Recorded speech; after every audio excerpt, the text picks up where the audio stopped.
Assalomu alaykum aziz hamshahrilar. Efirda hafta davomida shahrimizda sodir bo'lgan eng muhim voqealar sharhi va rasmiy xabarlar bilan Qo'qon shahar hokimligining haftanoma dasturi va men Evangelina Melixova. Davlatimiz rahbarining tashabbuslari bilan Qo'qon shahrida qulay va zamonaviy uy-joylar barpo etilib, aholiga xizmat ko'rsatadigan infratuzilma obyektlari tashkil etildi.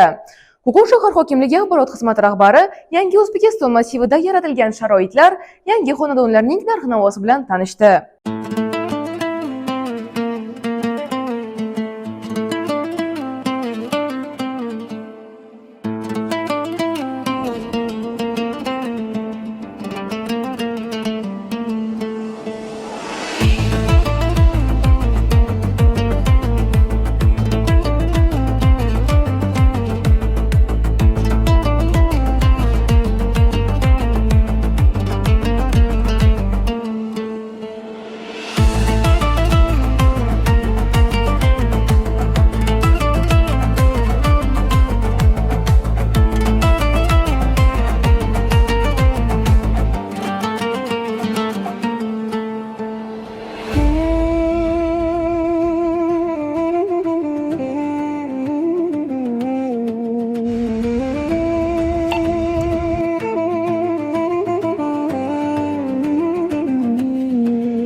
Tungi Qo'qon illyuminatsiya jilollarida yanada ko'rkam va sehrli ko'rinish kasb etmoqda. Qo'qon shahar hokimligi axborot xizmati rahbari Ulug'bek Nurboyev tungi shahar hayoti bilan tanishdi.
Shahrimizda yoshlarga jahon andazalariga mos ta'lim berilmoqda. 14-maktabda Janubiy Koreyadan kelgan mutaxassislar ishtirokida bo'lib o'tayotgan darslar va seminarlar navbatdagi lavhada. Qo'qon shahrida Janubiy Koreyadan kelgan mutaxassislar yoshlarga ta'lim bermoqda. 14 davlat umumiy o'rta ta'lim maktabida yoshlar uchun bo'lib o'tayotgan darslarda Qo'qon shahar hokimi va maktab pedagogik jamoasi vakillari ham ishtirok etmoqdalar. Ну да, очень даже интересно, потому что они рассказывают нам историю о Корее, то, как в начале войны они были очень бедны, и вправду там не было ни еды, ни воды, и детям было очень плохо. Но на данный момент Корея становится самым популярным и самым, самым лучшим страной, в которой люди хотят там работать, учиться и заводить семей. И они нам показывают и рассказывают это, и я очень сильно благодарна нашему хокиму за то, что он пригласил и дал денег, чтобы они прилетели сюда и показали и учили нас. Qo'qon shahar hokimi yoshlar bilan muloqot qilib, koreyalik mutaxassislar ishtirokida bo'lib o'tayotgan darslardan ta'lim-tarbiya sohasida kutilayotgan natijalar, davlat rahbarining ta'lim sohasidagi islohotlar tufayli buning uchun yaratilgan keng imkoniyatlar xususida ma'lumot berdi. Ayni paytda Qo'qon shahar hokimligi Qora Niyoziy nomidagi Milliy tarbiya instituti va Janubiy Koreya xalqaro hamkorlik tashkiloti o'rtasida imzolangan kelishuv asosida olib borilayotgan seminarlar va darslar Qo'qon shahrida ta'limga intiluvchan zarur o'quvchilar va yuksak pedagogik mahoratga ega o'qituvchilarni shakllantirishga qaratilgan. Agar erishiladigan natijalar yuksak samara bersa, ushbu tajriba shahrimizdagi va keyingi bosqichda butun mamlakatimizdagi maktablarda joriy etilishi nazarda tutilgan. Qo'qon shahrida o'zboshimcha barpo etilgan qurilmalarga barham berilmoqda. Keyingi reportaj ishchi guruh tomonidan shahrimizning markaziy ko'chalarida olib borilayotgan ishlar haqida. Qo'qon shahrida shaharsozlik talablariga zid ravishda o'zboshimcha barpo etilgan qurilmalar oldirilmoqda. Ayni vaqtda Qo'qon shahar hokimi boshchiligidagi favqulodda vaziyatlar bo'limi, kadastr agentligi, sanitariya epidemiologik osoyishtalik va aholi salomatligi bo'limi, obodonlashtirish boshqarmasi, Milliy gvardiya xizmatchilari Movara-un-Nahr ko'chasida olib borilayotgan ishlarda ishtirok etmoqdalar. Qo'qon shahar hokimi tadbirkorlik subyektlari bilan muloqotda bo'lib, amaldagi shaharsozlik normalari, xavfsizlik qoidalariga rioya etish yuzasidan tushuntirish ishlarini olib bormoqda. Shu bilan bir qatorda reklama to'g'risidagi va davlat tili to'g'risidagi qonunlarga zid ravishda o'rnatilgan qurilmalar ham demontaj qilinib, biznes subyektlariga ogohlantirish berilmoqda. Ulug'bek Norboyev, Zebo Mirzayeva, Qo'qon shahar hokimligi axborot xizmati uchun. Qo'qon shahrida jismoniy tarbiya va sportni rivojlantirish choralari ko'rilmoqda. Qo'qon shahar hokimi Xavoqand futbol jamoasi bilan muloqot qilib, mavjud muammo masalalarni o'rgandi. Qo'qon shahrida jismoniy tarbiya va sportni rivojlantirish choralari ko'rilmoqda. Qo'qon shahar hokimi Odinboloq mahallasida barpo etilayotgan yangi futbol stadionini ko'zdan kechirib, mavjud muammo va masalalarni o'rgandi. Xususan, muloqot chog'ida mahalladagi tadbirkorning tashabbusi bilan tashkil etilgan Xavoqand jamoasi va muxlislari uchun tribuna va administrativ binoda yaratilayotgan shart-sharoitlar va mavjud kamchiliklar muhokama etilib, mutasaddilarga vazifalar belgilab berildi. Shu yerda Ma'rufjon Usmonov ommaviy axborot vositalari vakillari bilan muloqot qilib, Qo'qon shahrida sportni yanada rivojlantirish borasida amalga oshirilayotgan ishlar xususida ma'lumot berdi. Bugungi kunda bunga erishish uchun birinchi navbatda biz mahallalarda sog'lom turmush tarzi, demak, ertalabki badan tarbiya, ommaviy kechki bu 5000-10 ming qadamda yurish, maktablarimizda sportni barcha olimpiya turlarini va noan'anaviy turlarini targ'ibot tashviqotini kuchaytirish, yoshlar orasida sportni hayotdagi o'zlarini 5 ta imkoniyatlarini ochib beruvchi yagona imkoniyatlardan biri deb ularga maqsad qilib qo'yish va albatta trenerlarda sostavini yanada kuchaytirish. Buning uchun bizda Qo'qon davlat universiteti bor. Qo'qon davlat universitetining katta yirik fakulteti yo'nalishlari bu sport trenerlarni tayyorlashga qaratilgan va qolaversa mana shu yoshlarimizni mana shu maktabda, mahallada o'zlarini iqtidorlarini kuchaytirishda biz mahalliy hokimiyat vakillari infrastrukturani, sog'lom yo'lak, shaharda velosiped orqali ko'p harakat qilish, yo'llarni mana shunga ochib berish, eng asosiylaridan yana bitta vazifamiz bu ovqatlanish muassasalarida va odamlarda uylarida sog'lom ovqatni targ'ib qilish bizni eng katta vazifamiz bugun bo'lib qoladi. Konditer mahsulotlari ishlab chiqarishga ixtisoslashgan korxona rahbari tadbirkor Sherzodjon Turobov tashabbusi bilan tashkil etilgan mahalla jamoasi bugungi kunga kelib birinchi ligaga qadar yetib keldi va o'z oldiga undanda yuksak vazifalarni qo'ymoqda. Sport masalasi bo'yicha borib shuni Mavzudan Usmonovga nimani rejani shu qilmoqchi bo'lgan ishlarimizni aytganimizda Mavzudan Usmonov xursand bo'lib bo'larkan, yaxshi ishni boshlabsiz. Mana Qo'qonda komanda 1912da ikkinchisi bo'libdi. Nima qo'ydilar nomini deyishdi, Havakand qo'ydi deysa, u ham Qo'qon-ku, Qo'qon eski nomi. Yaxshi nom qo'yibsizlar. Qayerda o'ynaysizlar maydonda? Kimyogarlarni mo'ljallayapmiz. Kimyogarlar bo'lsa aytamiz, aytishda kimyogarlarga sharoit yaratildi. Ichki ishlar doktori bilan ta'minlandi. Shu bilan 2023-yildan shu ikkinchiligi bosqichlarda o'ynashni boshladik. Davlatimiz rahbarining tashabbuslari bilan sport va futbolni rivojlantirishga yaratilgan keng imkoniyatlar tufayli kichkina bir jamoa rivojlanib, oldiga qo'ygan maqsadlariga erishib, el yurt hurmatiga sazovor bo'lmoqda. Shu akalarimiz yordami, shunchalik poddeshka qilishyapti, shunchalik yordam berishyapti qo'llaridan kelgancha. Oddiy bir mahallani komandasi shu Toshkentga borib ham shu kubikka qatnashdi. Qo'limizdan kelgancha hamma ballar ham harakat qildi. Shu jamoa bo'lib, hamma ahil bo'lib harakat qilyapmiz. Xudo beryapti. Albatta ancha katta o'rin egalladi, bizga ancha e'tibor berdilar. Mana shu e'tiborlardan o'zimizga o'rnish solib, ancha mahallalarga futbol ham ko'payib ketdi. Sekin-sekin futbolga qarash e'tibor kuchayapti. Ulug'bek Narboyev, Angelina Melexova, Qo'qon shahar hokimligi axborot xizmati uchun. Xitoy sarmoyadorlari Qo'qon shahridagi turizm loyihalariga qiziqish bildirmoqda. Xususan, kuni kecha bo'lib o'tgan muzokaralar chog'ida ham turizm yo'nalishlarini barpo etishga, xorijiy sarmoyalarni jalb etish va aholi xonadonlarini milliy ko'rinishga keltirishda Urumchi shahri tajribasidan foydalanish masalalari muhokama etildi. Qo'qon shahar hokimi xitoylik sarmoyadorlar bilan shahrimizdagi turizm loyihalarini rivojlantirish masalalarini muhokama etdi. Muloqot chog'ida turizm yo'nalishlaridagi aholi xonadonlarini milliy ko'rinishga keltirish, yangi xizmat ko'rsatish obyektlarini barpo etish masalalari muhokama qilindi.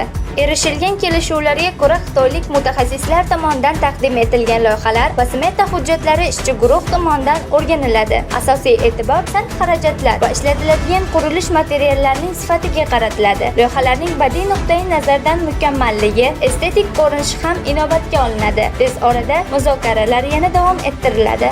Ulug'bek Norboyev, Dilnozaxon Abdullayeva, Qo'qon shahar hokimligi axborot xizmati uchun.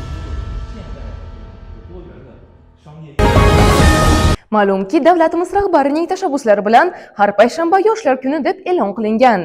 Joriy haftada ham Qo'qon shahar hokimi bir necha rasmiy tadbirlarda ishtirok etib, yoshlarning g'oyalari, muammo masalalarini o'rgandi.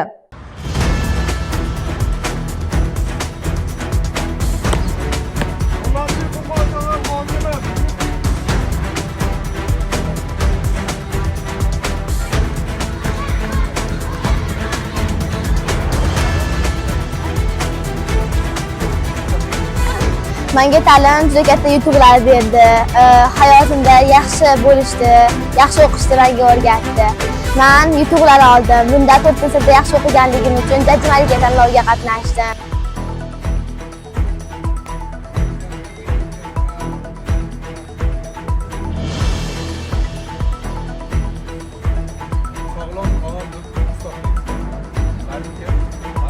Qo'qon shahar hokimimiz Ma'rufjon A'zamovich bizning maktabimizga kirib tashrif buyurdilar va o'quvchilar bilan o'zlarini suhbatlarni olib boryaptilar. Va shuningdek asosiy masala bu yerda o'sha prezidentimiz bizga tashabbuslari haqida gap ketyapti. Bu tashabbuslar men nazarimda biz uchun juda ham foydali, juda ham kerakli maslahatlar bo'lyapti bu yerda. Mening asosiy maqsadlarim o'sha men kelajakda o'zi programma yo'nalishida ishlamoqchiman va o'qimoqchiman. Buning uchun o'zimning eng katta qo'ygan maqsadim top universitetlarga kirish va eng asosiy universitet bu MIT universiteti. Va mana shu universitetga o'zim kirib, avvalambor grant asosida kirishlik. Mana oldimga qo'ygan eng katta maqsadim bu nafaqat meni, balki oilamni ham meni ishonchlarini oqlash uchun bir namuna hisoblana oladi deb aytsam bo'ladi. Va kattakon rahmat aytaman prezidentimiz uchun. chunki mana shu sharoitlar biz o'qishimizga, biz uchun eng katta imkoniyatlarni yaratdi deb ayta olaman. Qo'qon shahrida mutasaddilarga erta turmush va erta tug'ruqlarining oldini olish yuzasidan vazifalar belgilab berildi. Tanqidiy ruhda bo'lib o'tgan yig'ilishda mahalla, ta'lim, sog'liqni saqlash mutasaddilari ishtirok etdilar.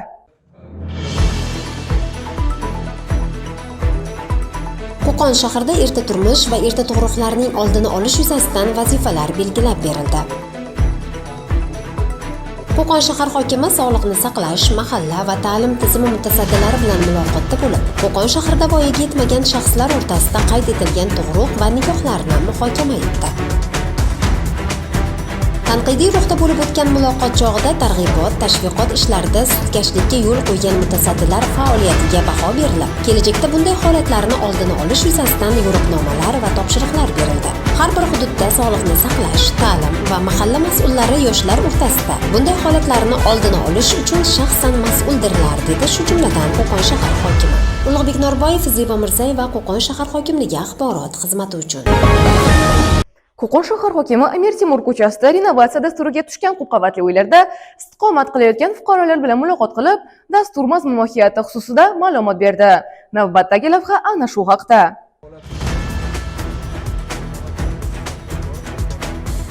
Qo'qon shahar hokimi Amir Temur ko'chasida renovatsiya dasturiga tushgan ko'p qavatli uylarda istiqomat qilayotgan fuqarolar bilan muloqot qildi. Muloqot chog'ida aholi farovonligini yuksaltirish va eskirgan xonadonlar o'rniga yangi uy-joylar barpo etishga qaratilgan renovatsiya dasturining mazmun mohiyati, ko'zlangan maqsadlari xususida ma'lumot berdi. Qurilish kompaniyasi vakillari ishtirokida bo'lib o'tgan muloqot chog'ida uy-joy egalarining takliflari o'rganilib, bildirilgan savollarga javob berildi. Qo'qon shahar hokimi aholi xonadonlariga ham tashrif buyurib, yangi barpo etiladigan uylarda bundanda yuksak va qulay sharoitlar yaratilishini ta'kidlab o'tdi. Boshlanayotgan ishlarga baraka tilab, Qur'on tilovat va qurbonlik qilindi. Duolarda o'tganlar xotirasi yod etilib, tinch osoyishta hayotimizga shukronalik bildirildi. Ulug'bek Norboyev, Dilnozaxon Abdullayeva, Qo'qon shahar hokimligi axborot xizmati uchun. Dasturimiz davom etadi. Qo'qon shahrida xalqimizning jipsligi va birdamligi, milliy an'analarga bo'lgan sadoqatini targ'ib etishga qaratilgan yoshlar festivali o'tkazildi.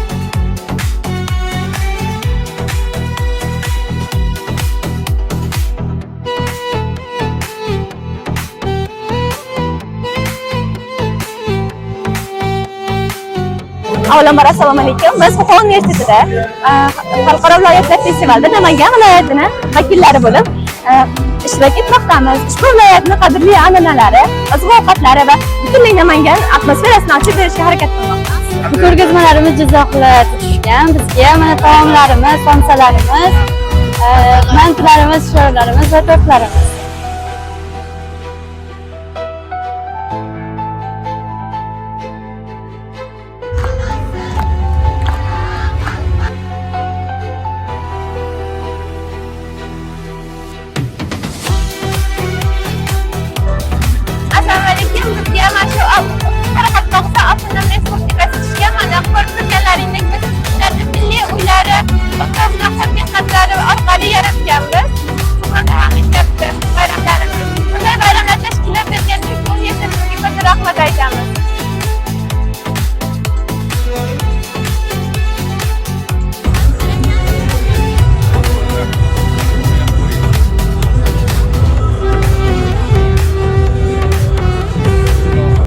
O'ziga xos ko'rgazmalari birinchi o'rinda cho'g'irma, milliy liboslaridan, keyin o'zini milliy taomlari bor, tuxumbarak, shivir oshlari. Ularni biz o'zimiz dasturxonimizga qo'yishga harakat qildik.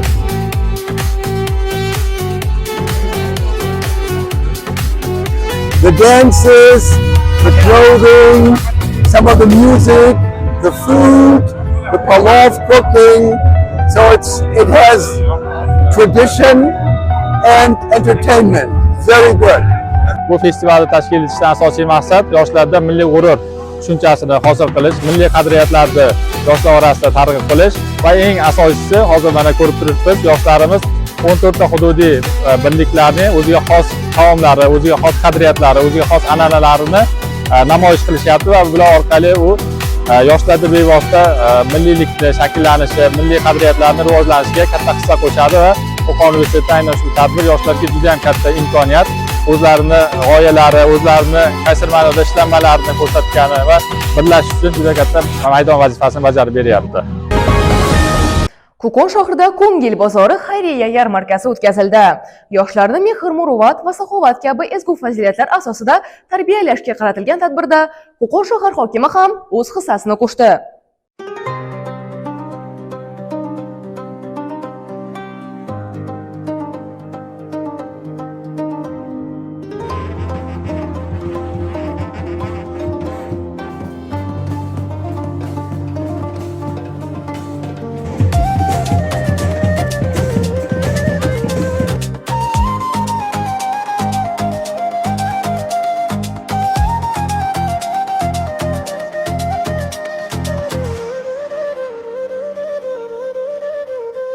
Schoolda har yili Ko'ngil bozori degan mana shunaqa yarmarka bo'ladi. Bu bolalarni yaxshilik qilishga, bolalikdan undashga nima desa bo'ladi? Yaxshilik urug'larini bolaligidan ekishga majbur qiladigan narsa-da.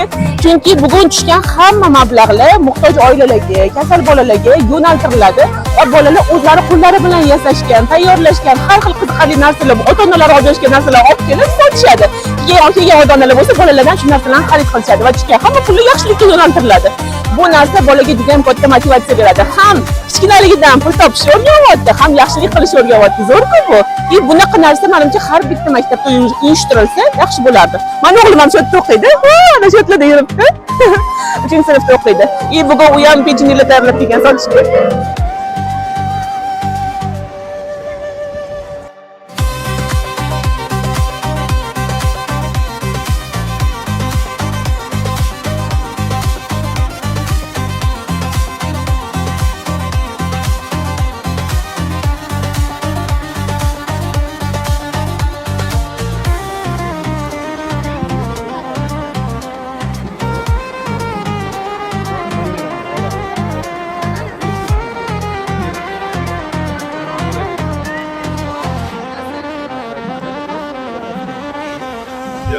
Ana biz o'rtoqlarimiz bilan rasm chizyapmiz. Chamalak, gullar, yoshlar.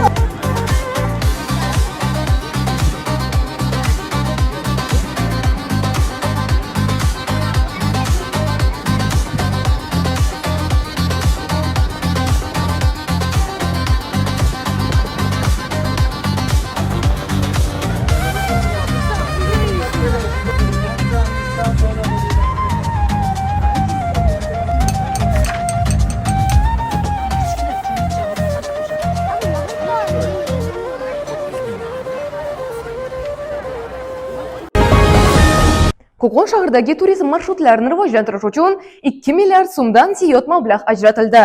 Qo'qon shahar hokimi Yangi Chorsu mahallasi faollari va mutasaddilar bilan muloqot qilib, mas'ullarga vazifalar belgilab berdi. Qo'qon shahridagi turizm marshrutlarini rivojlantirish uchun 2 milliard so'mdan ziyod mablag' ajratildi. Qo'qon shahar hokimi Yangi Chorsu mahallasi fuqarolari, arxitektura, qurilish, dizayn sohasi mutasaddilari, pudratchi tashkilot vakillari hamda Xitoy Xalq Respublikasidan kelgan sarmoyadorlar va loyihachi dizaynerlar bilan Prezidentimizning Farg'ona viloyatini ijtimoiy-iqtisodiy rivojlantirish hamda aholining turmush darajasini yanada yaxshilash chora-tadbirlari to'g'risidagi qarori ijrosini ta'minlash masalalarini muhokama etdi.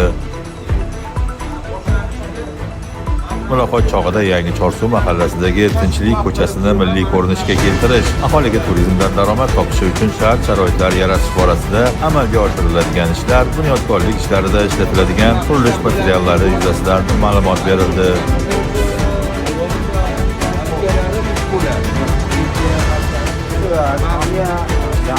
pudratchi tashkilot va mas'ullarga ishlarni sifatli qilib, belgilangan muddatlar ichida nihoyasiga yetkazish yuzasidan vazifalar belgilab berildi.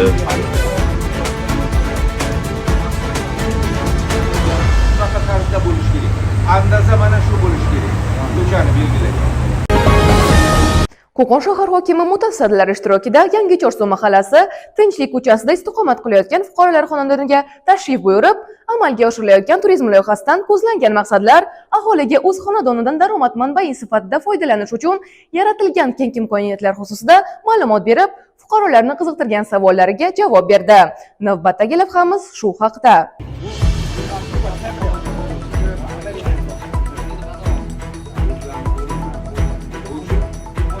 Qo'qon shahrida turizm marshrutlaridagi xonadonlarda istiqomat qilayotgan aholi bilan tushuntirish ishlari olib borilmoqda.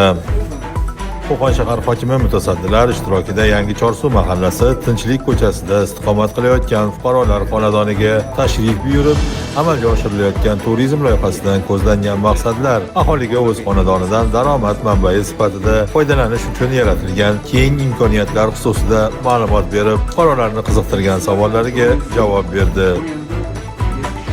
Mutasaddilar Dasturxonchi madrasasiga ham tashrif buyurib, bu yerda turizm hubini tashkil etish, avtoturargoh va boshqa turizm infratuzilmasi obyektlarini barpo etish imkoniyatlarini o'rgandilar. Xitoy sarmoyadorlari va direktorlari ushbu yo'nalishda ish olib borib, tez orada loyiha taklifini taqdim etishiga kelishib olindi.